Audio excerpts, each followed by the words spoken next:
Salut, je viens de recevoir un petit paquet de chez Runcam. C'est la nouvelle Swift 2. Donc c'est une nouvelle petite caméra pour le FPV. Donc il y a deux améliorations principales par rapport à la caméra, la Swift 1. C'est qu'elle a un micro incorporé et elle a également un OSD intégré. L'OSD intégré à cette caméra nous permettra par exemple de lire la tension d'un accu et ça nous évitera d'avoir à rajouter un OSD spécifique pour ça. Alors, déballage. Bon, bah déjà, là, ils ont été sympas. Ils m'ont envoyé un paquet de stickers. Alors, voilà la boîte.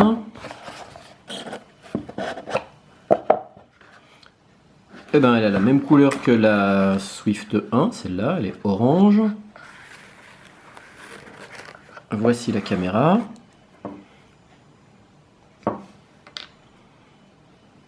Alors, à la différence de la Swift 1, on a ici des indications, et elle est en 2,5 mm.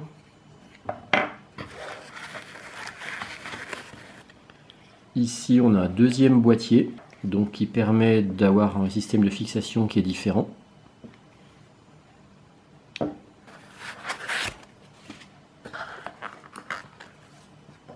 Alors ici on a une notice.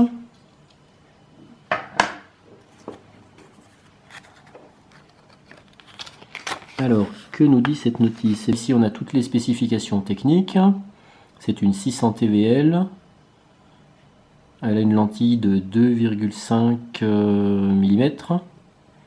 Système PAL NTSC. OSD intégré, oui. Micro intégré, oui. Donc voilà, c'est ce que je vous disais, les deux principales innovations sur cette caméra par rapport à la Swift 1. Et puis là, ils expliquent comment rentrer dans le réglage de menu d'OSD. Et donc notamment cet OSD va nous permettre, comme je vous le disais tout à l'heure, de récupérer la tension d'un accu. Donc ça évite de rajouter un OSD en plus de la caméra, puisque du coup cette caméra peut faire office d'OSD pour la tension d'un accu. Là c'est les différents menus. Donc on peut aussi mettre un titre, mettre son nom dans l'affichage de la vidéo. Voilà, bon, bah là je vous laisserai découvrir.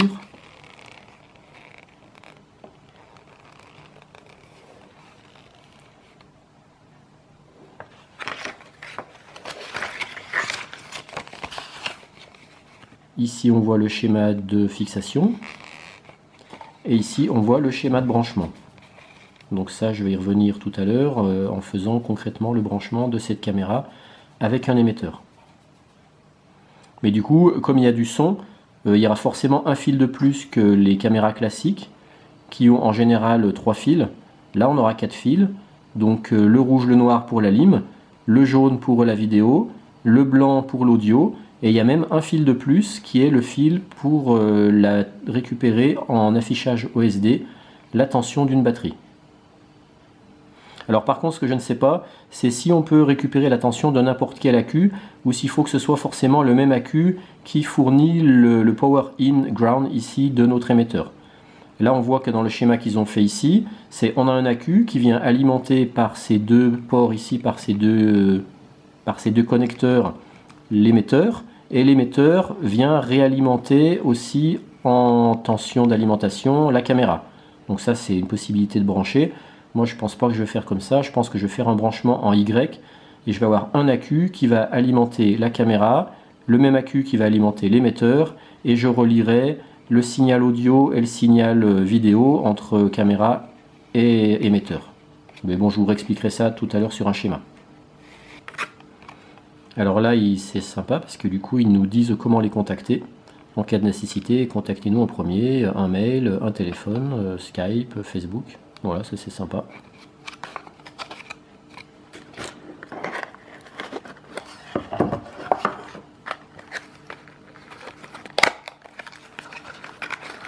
Et puis on a encore une boîte avec des accessoires. Donc ici des outils, une clé 6 pans, des écrous, des vis pour fixer la caméra. Et ici la connectique.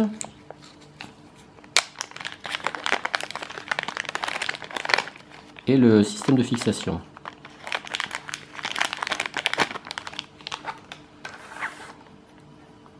Donc ici le support de fixation. Ça c'est le câble joystick pour rentrer dans les menus de la caméra, pour les réglages. Alors ce câble là, je ne sais pas à quoi il va servir, parce qu'en fait il n'y a que 3 brins, et nous, celui qui va nous servir, c'est celui-là, puisqu'il a 5 brins. Parce que comme on l'a vu sur le schéma tout à l'heure, ce câble là correspond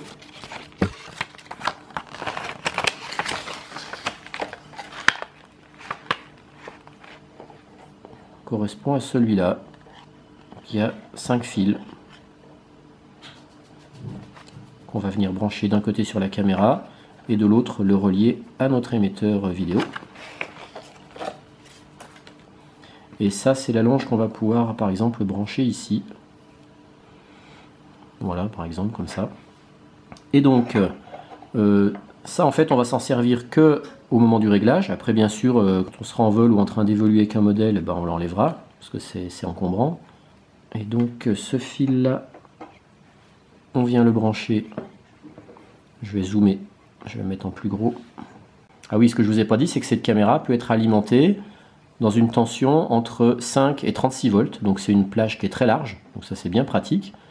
Ça veut dire qu'elle peut être alimentée aussi bien en AQ 2S, 3S, 4S. On retrouve les 5 pins qui sont là correspondent aux 5 identifiants ici. Donc le plus ou 5,36 volts, c'est le plus, soit le rouge. Ici c'est le ground. Ici c'est le signal vidéo. Ici le signal audio. Et ici le fil qui est à relier à l'AQ dont on veut afficher la tension dans l'OSD. Et puis le deuxième petit pavé qui est là correspond au petit pavé qui est là. Et donc on a le ground et l'OSD. Donc en fait ça va être justement le fil de ce petit joystick là. Et donc c'est pour ça que celui-là on va venir le mettre ici. Donc comme ça. Là, voilà. Donc le ground c'est toujours le noir. Donc le noir il est bien en haut. De la même manière que le ground et le GND il est bien en haut ici.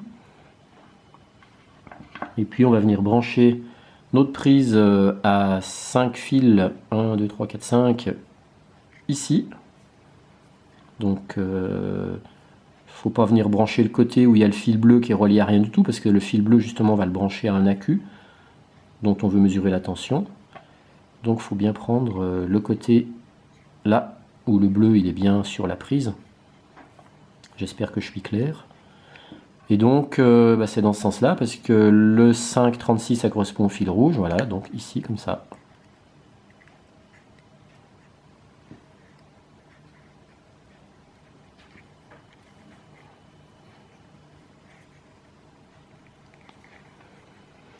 Voilà, donc là c'est branché. Donc au début, je répète, hein, cette prise là, ce joystick, on s'en sert pour les réglages. Et une fois qu'on a tout réglé, hop, on l'enlève. Alors ouais, ici ce qui est pas mal, c'est qu'en fait on n'est pas obligé d'enlever là-bas, c'est un petit peu dur à sortir. On peut l'enlever ici, ce qui fait que là ça s'enlève facilement.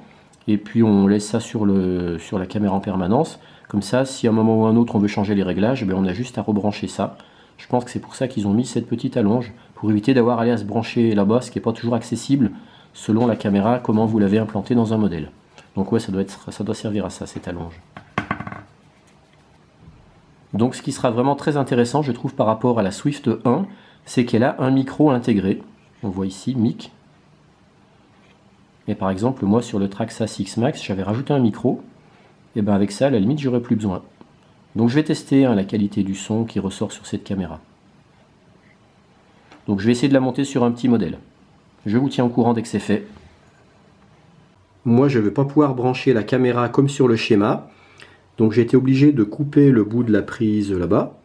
Puisque je vais utiliser ce petit émetteur là. Et on voit qu'il n'a pas de sortie de tension. On voit qu'il a que simplement des fils d'entrée. Et parce qu'il existe des émetteurs où on rentre une alimentation d'un côté et on peut récupérer une alimentation ailleurs pour alimenter la caméra. Je n'ai pas ce genre d'émetteur là. Donc dans mon cas, je vais brancher la caméra et l'émetteur en parallèle avec un AQ qui alimentera les deux avec une prise Y. Voilà le schéma de mon montage. Ici j'ai mon accu LiPo 3S avec le ground de 12 volts. Donc là je vais faire une prise en prise Y. Je vais alimenter en parallèle la caméra et l'émetteur vidéo. Et pareil pour le ground, une prise Y. En parallèle caméra, émetteur vidéo. Et puis je viens relier directement le signal vidéo de l'émetteur avec le signal vidéo de la caméra. Et directement le signal audio de la caméra avec le signal audio de l'émetteur. Et puis ici j'ai mon fil OSD de tension d'accu. Donc là moi je vais faire un essai d'abord avec cet accu là. Donc je vais me brancher tout simplement ici. Ou je pourrais me brancher directement ici, ça serait pareil, relier le rouge et le bleu ici. Donc symboliquement je me branche ici. Par contre je pense que si on veut mesurer la tension d'un autre accu que l'accu qui alimente la caméra et l'émetteur, je soupçonne qu'il faille relier les masses des deux accus ensemble parce que je pense que sinon ça ne marchera pas. Je vais faire en sorte que la caméra m'affiche en incrustation la tension de l'accu qui sert à alimenter l'ensemble vidéo. Et là je vais faire mes essais d'implantation sur ce petit véhicule. Donc la caméra je pense que je vais la fixer devant comme ça là. Et puis l'émetteur vidéo, je vais le positionner sur le toit comme ça peut-être. Voilà, c'est juste un essai, hein, donc c'est pas quelque chose que je laisserai de façon définitive. C'est pour qu'on voit ce que ça donne. Voilà, j'ai fini les soudures, donc tout est prêt. Mon accu pour l'émetteur et la caméra est ici. Et là, je vais me servir d'un petit écran comme ça, avec un récepteur.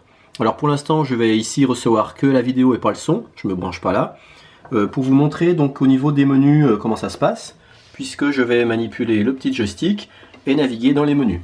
Et après, en même temps, je vais récupérer la vidéo dans les lunettes Fat Shark avec cette station, là, ce récepteur, qui lui reçoit la vidéo et le son. Et comme ça, je pourrais enregistrer sur le DVR, sur la micro SD card, le son tel qu'il sortira et tel que je le recevrai au niveau des Fat Shark. Donc je vous redonnerai un extrait vidéo de ce que j'ai reçu dans les Fat Shark. Allez, je branche la caméra et l'émetteur. Et voilà. Coucou. Alors, qu'est-ce que ça nous dit? On voit qu'on a la tension qui s'affiche. Donc voici la fameuse fonction de l'OSD intégrée à la caméra. Puisque moi, j'ai branché le petit fil bleu qui servait pour l'OSD tension sur l'accu qui sert à alimenter à la fois la caméra et l'émetteur. Alors je rappelle que je pense que si on veut récupérer en affichage OSD la tension d'un accu moteur qui serait différent de l'accu vidéo, je pense qu'il doit falloir relier les masses des deux accus, les moins des deux accus. Ça je le pense, hein. Je ne suis pas certain, mais à mon avis, je pense qu'il faut faire ça pour que ça marche. Et puis il affiche un temps en secondes de mise sous tension. Maintenant je me sers du petit joystick, qui est ça, voilà. Je viens appuyer là-dessus. Et on voit que les titres s'affichent, on voit que le menu s'affiche. Alors qu'est-ce qu'on a? Donc Cam Title, donc je peux changer le titre de la caméra. Et puis là je me déplace comme ça, je vais faire en sorte qu'on voit tout. Là je viens, si j'appuie vers le bas, et je descends dans les menus. Bon. Et puis si j'appuie vers le haut, je remonte dans les menus. Donc en langage on n'a que anglais et chinois, donc on va rester en anglais, moi ça m'ira très bien. Et puis par exemple si je veux changer le titre de la caméra, j'appuie, hop. Ah non, il ne faut pas appuyer. Ah oui, il faut aller sur le côté. Donc on, j'appuie, voilà. Et là on voit qu'on a accès au R de RunCam. Donc moi si je veux mettre Tonin, je me déplace avec le joystick. Je vais aller sur le T, sélectionner le T ici, donc en me déplaçant avec le joystick, droite, gauche, haut, bas. Quand je suis sur le T, j'appuie, voilà. Donc là après ça passe à la deuxième lettre, et ainsi de suite. T, H, O.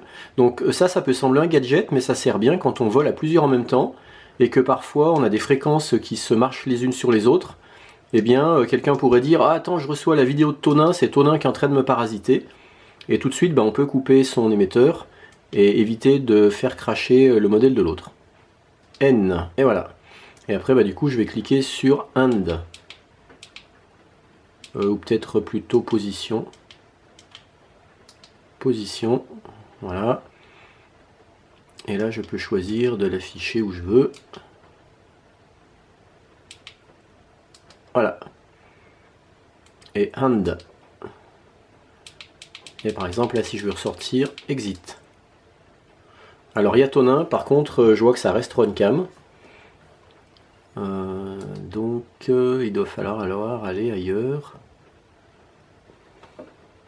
Cam title, exposition, backlight, balance des blancs, day and night, image adjust, DPC, language reset, exit. Ah ouais, bah je sais pas comment on change runcam. Bon, c'est pas très important pour l'instant. On, off. Balance des blancs, day and night, color. Ah oui, black and white, on peut choisir en noir et blanc. En extérieur, en automatique, couleur. Voilà, donc moi je vais laisser comme c'était. Couleur. Image adjust. Lens shade. Donc vous voyez, il y a plein de réglages possibles. Hein. Mirror, font color, contrast, sharpness, display, négative, image. Voilà, là c'est en négatif par exemple. DPC. Bon, par contre, ouais, j'arrive pas à enlever ce runcam, ça m'embête un peu. Bon, peut-être qu'on peut l'enlever d'une autre façon, je sais pas. Voilà, maintenant ce que je vais faire, je vais tester le son tel qu'il ressort, parce que donc je rappelle qu'il y a un micro qui est dans la caméra, incorporé. Donc je vais enregistrer une séquence maintenant dans les lunettes Fat Shark. Alors là, je viens de brancher mes Fat Shark à ma station de réception.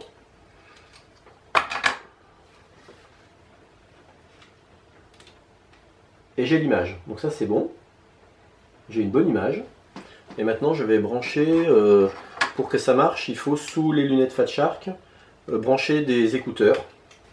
Donc c'est les écouteurs dont je me sers quand je pilote le Traxxas X-Max avec le son, pour parler aux gens. Donc il faut une prise jack comme ça, que je rentre sous les Fat Shark.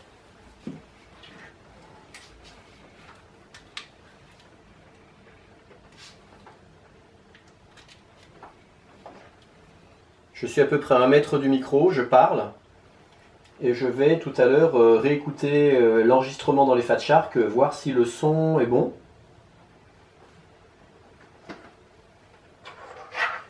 Je pense quand même que rien que pour me rendre compte là, que ça sera quand même pas aussi bon que le micro que j'ai mis sur le X-Max. Je pense que la qualité de l'enregistrement du son est quand même moins sensible.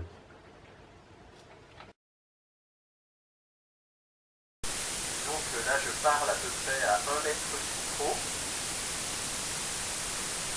Et je vais tout à l'heure réécouter l'enregistrement dans les Fat Shark, voir si le son est bon. Je pense quand même que rien que pour me rendre compte là, que ce sera quand même pas aussi bon que le micro que j'ai mis sur le X-Max. Je pense que la qualité de l'enregistrement du son est quand même moins sensible. Sachant que sur cette Runcam Swift 2, ils ont fait exprès de mettre la prise micro à l'arrière de la caméra pour éviter l'effet du souffle de vent qui arriverait par l'avant de la caméra. Et je rappelle que pour récupérer du son au niveau du FPV, hein, il faut bien avoir un récepteur qui ait une sortie audio. Donc là, celui-là, par exemple, ben, il a 2 prises, vidéo out, audio out. Donc il faut vraiment brancher la sortie audio out au Fat Shark.